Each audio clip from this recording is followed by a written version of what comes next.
जो हम दूसरों को देते हैं वही हमें वापस मिलता है, फिर चाहे वो सम्मान हो या धोखा। इस संसार में सबसे बड़ा कर्म त्याग है और यही बात गीता के अंतिम अध्याय में वर्णित है।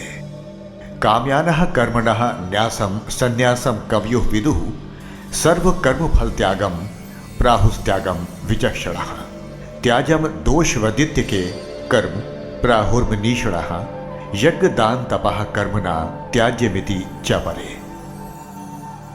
18वां अध्याय गीता का अंतिम अध्याय है। इसमें संन्यास योग अर्थात त्याग का वर्णन किया गया है। त्याग का अर्थ सामान्यतः सभी कर्मों के परित्याग से लिया जाता है, परंतु गीता में भगवान ने कहा है कि कोई भी शरीरधारी एक क्षण भी बिना कार्य किए नहीं रह सकता, क्योंकि उसमें गुण विद्यमान है और गुण स्वभावतः कार्य में प्रवृत्त कराते रहते हैं। अर्थात कोई भी मनुष्य सर्व कर्म त्यागी हो ही नहीं सकता।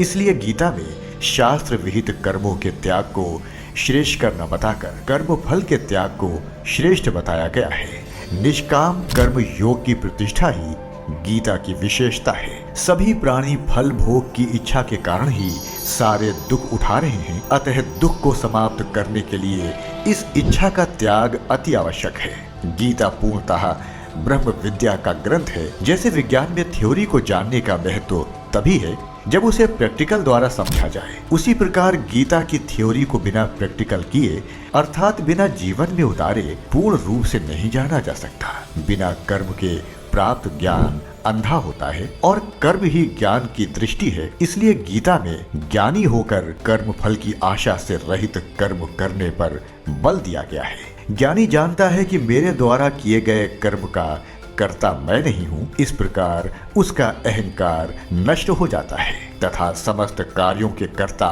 परमेश्वर के प्रति उसकी भक्ति दृढ़ हो जाती है। श्री कृष्ण कहते हैं कि अर्जुन, ईश्वर संपूर्ण भूतों के हृदय में निवास करता है, किंतु माया रूपी यंत्र में फंसकर लोग भटक रहे हैं। हे अर्जुन, तू हृदय में स्थित उस ईश्वर की शरण में जा और संपूर्ण धर्मों की चिंता छोड़कर तू मेरी शरण आ। तब अर्जुन ने कहा, मेरा मोह नष्ट हो चुका है, मैं अपनी स्मृति को प्राप्त कर आपकी शरण में हूँ। जो आप कहो वही सत्य है। वास्तव में गीता विश्व के समस्त प्राणियों के लिए एक ऐसा संविधान है, यदि इसे जीवन और जगत में पूर्ण रूप से अंगीकृत और आत्मा में अर्पित कर लिया जाए तो विश्व में एक आदर्श व्यवस्था अपने आप निर्मित हो जाएगी। समाज में वासुदेव कुटुंबकम की भावना पुष्ट होकर सौहार्द और बंधुत्व की सृष्टि कर देगी। इस प्रकार श्रीमद् भगवत गीता का मोक्ष संन्यास योग नामक 18वां अध्याय समाप्त हुआ।